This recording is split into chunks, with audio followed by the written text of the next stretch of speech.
Le 24 août dernier, l'acteur, réalisateur et scénariste Maurice Barthélémy a publié son livre L'expérience.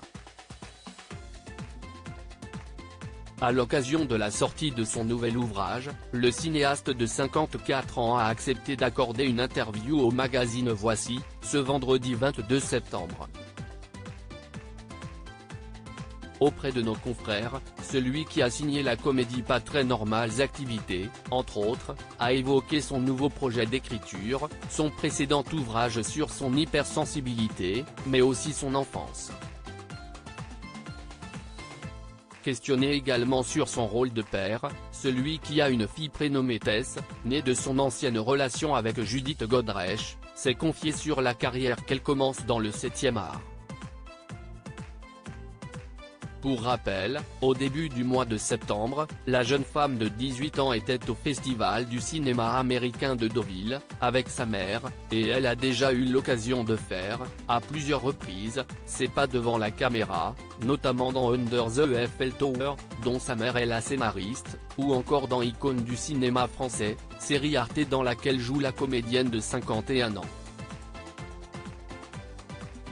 C'est flippant, a réagi son père à l'idée que son enfant suive leurs traces, en couplant les mots flippant et émouvant.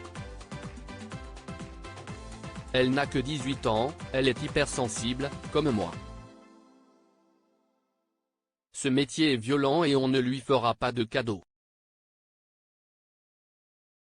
Alors, forcément, j'ai peur qu'elle y laisse des plumes, a affirmé Maurice Barthélémy. Sur sa lancée, celui qui avait eu, par le passé, une relation amoureuse avec Marina Foïs a toutefois nuancé ses propos. En même temps, moi, on m'a laissé cette liberté, donc je me vois mal lui dire de ne pas le faire. Elle est bilingue, elle joue bien, elle est belle. Elle a tout pour réussir. Supérieure à Judith Godrèche, son évolution capillaire depuis ses débuts à aujourd'hui un père qui a tout fait pour être présent auprès de Tess, papa complice avec sa fille Tess, Maurice Barthélémy a raconté avoir tenté d'être très présent pour elle, dès sa naissance. Décidé à ne pas reproduire les mêmes schémas que son propre père, un diplomate très pris par sa carrière, il a commencé par refuser le rôle d'Astérix en 2005 pour ne pas louper ses premiers mois. Même chose après sa séparation d'avec la mère de sa fille, lorsque celle-ci a déménagé aux États-Unis avec leur enfant.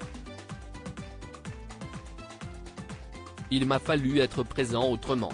Pendant 10 ans, j'ai fait des allers-retours, et puis il y a eu le confinement et 2 années sans pouvoir se retrouver.